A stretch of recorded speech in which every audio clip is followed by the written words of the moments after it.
цял ден облак, пускам камерата, свети ми очите.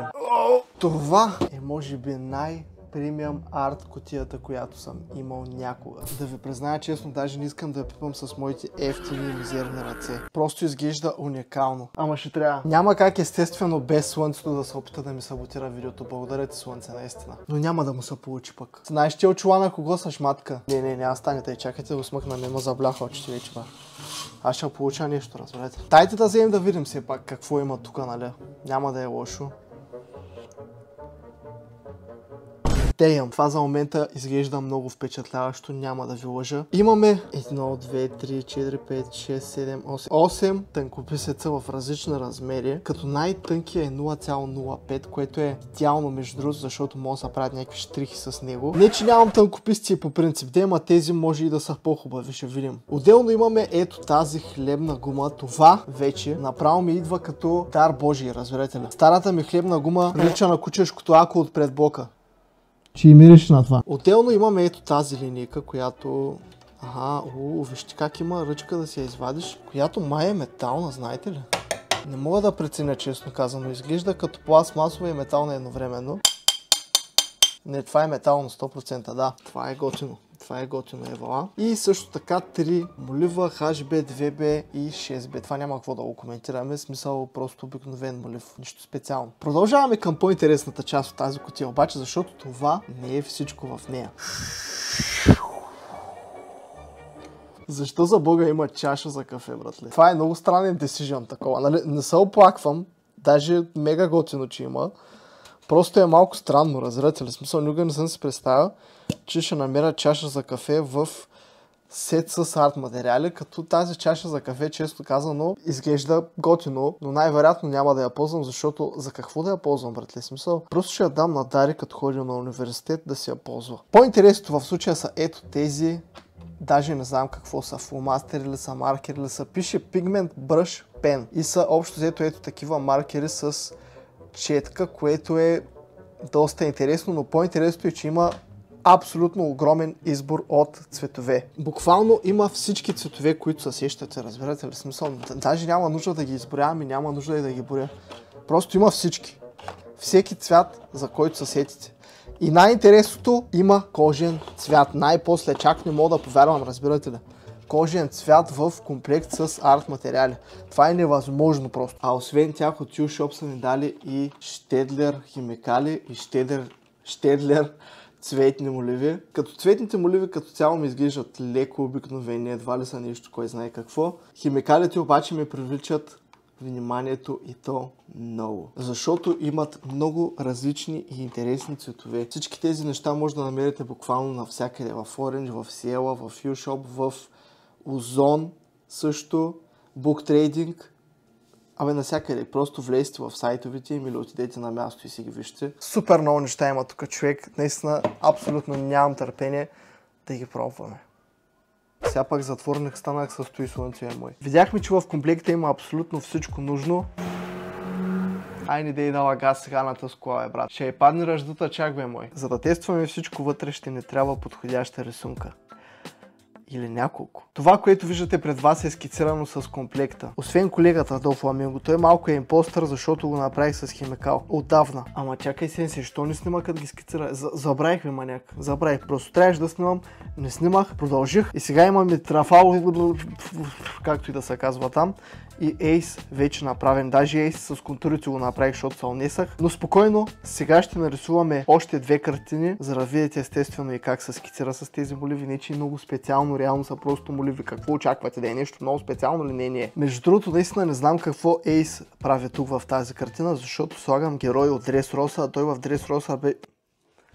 Добре, чакайте да спра до тук, защото може да стане много опасно. Не искам да ви спълвам. Айде да продължаваме с останалите скици и после ще си направим всичко останало. Тъй като вайба на страничката е One Piece, реших, че ще е най-редно да продължим с Люфи, който глозга месо, и другият му брат Сабо. Така имаме и тримата братя на един лист. Те малко не са баш братя, но пак спълвам. Реално са братя, ама не са братя, както и да е. Трябва да се спра докато мога. Лювката направо ма пръска, братле, честно. Как го захапал той месо, като гладно куче кокал. Много ми бяха интересни за рисуване. Особено Лоу и Сабо, направо муцка, човек. Много ма кефи как ги направих. Няма да лъжа, Ейс ми е любим от всичките, той нищо, че не трябва да бъде тук, но ми е любим от всичките. До Фламинго също естествено, имам очилата. Нищо, че той е малко психопат, не знам, що ми е любим, ама да. Продължих се с контурите, като реших да използвам малко по-различен контур. Вместо да е класическия контур, който е просто ето това нещо, реших да го направя малко по-динамичен с повечко натраскани линии и дупки. Така смятам, че героите ще изглеждат малко по-интересно и по-стилизирани. Просто ми е много скучно, когато ги рисувам по най-простия възможен начин. Или както са в анимето едно към едно. Тънкописците се справиха перфектно с задачата, а различните размери ми дойдоха доста добре. Сега, след като нашата скромна дружинка от доста интересни персонажи, особено Люф и Скокала, можем да видим как работят маркерите. Тънкописците са страхотни, между другото, много добри контури се получиха с тях, но тези маркери са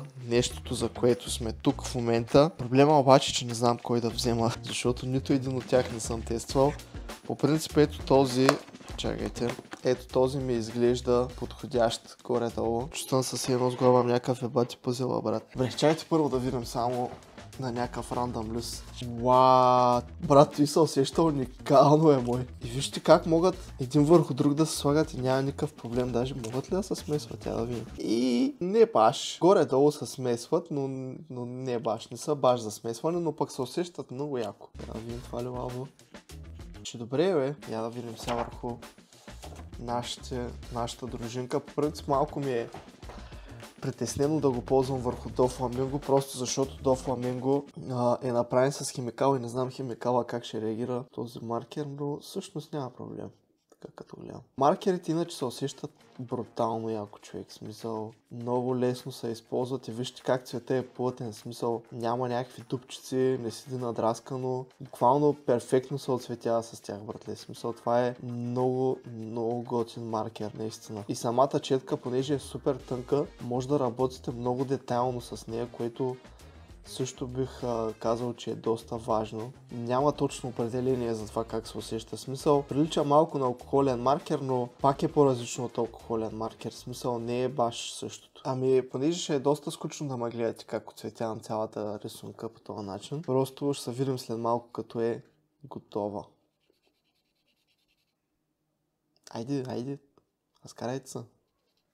След малко ще видим пак.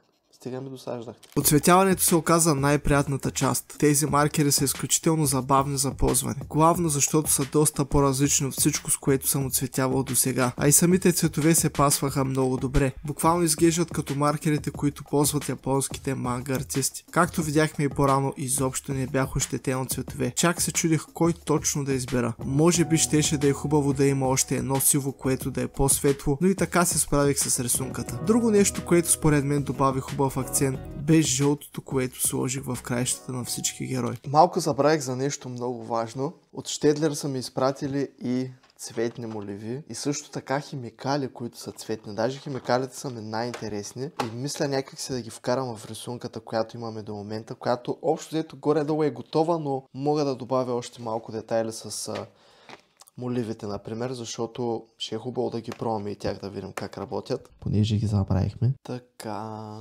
кой да взема? Този може би. Аре, маняк, ще излезеш ли от тук или няма да излезеш? Искам просто и така някак се да се бледна това жълтото, дето го слагах, за да не се лечи толкова много. И освен това ще сложа малко допълнителни сенки. Моливите се усещат като моливи. В смисъл как да се усещат, брат. Добри са моливите като цяло. В смисъл доста плътно може да се запълва цвета с тях, така като гледам. Нямам точно място, където да тествам тези химикали, но готиното, което забелязвам в тях е, че имат интересни цветове, така че със сигурност ще ми свършат работа и като цяло се усещат като обикновен химикал, като тези, които ползвам, просто различни цветове, така че това също е готино нещо. За хората, които рисуват с химикали, със сигурност този комплект е много интересен, защото са доста готини цветовете. Просто нямам къде да го ползвам в момента, наистина. Ето е рисунката накрая, според мен. Се получи доста готино, честно казано. Не съм очаквал. Супер цветно, супер готино се получи. Има предостатъчно цветове, за да отсветите който и да е герой и каквото и да искате да направите. Просто може да го направите с тия маркери със сигурност. Просто вижте Дофи Маняк. Той е смут на макс. Рафао или както да се казва там, също много смут стана, често казано. А Люфи, той е просто гуфи. В смисъл, просто са уникални тия фломастери, Маняк. Наистина са много добри. Даже не знам как да ги наречам, маркери ли са по-скоро маркери трябва да са. All round мога да кажа, че това, което ми изпратиха, е топ. Муцка, точно неща, които ми трябваха. Не знам как са го предвидели, ама ме нацелиха. Давам му 70 от 10. Да, това нищо не означава, но е добро. Единственият негатив и то не, че е баш негатив, просто може би ще да е хубаво да го има като опция, е, че не могат да се преливат. Но пък имаме предостатъчно цветове, така че ако сложите достатъчно близки цветове, няма да се личи толкова много. Този път ще го има, да. Ще го има. I'm Peppa Pig.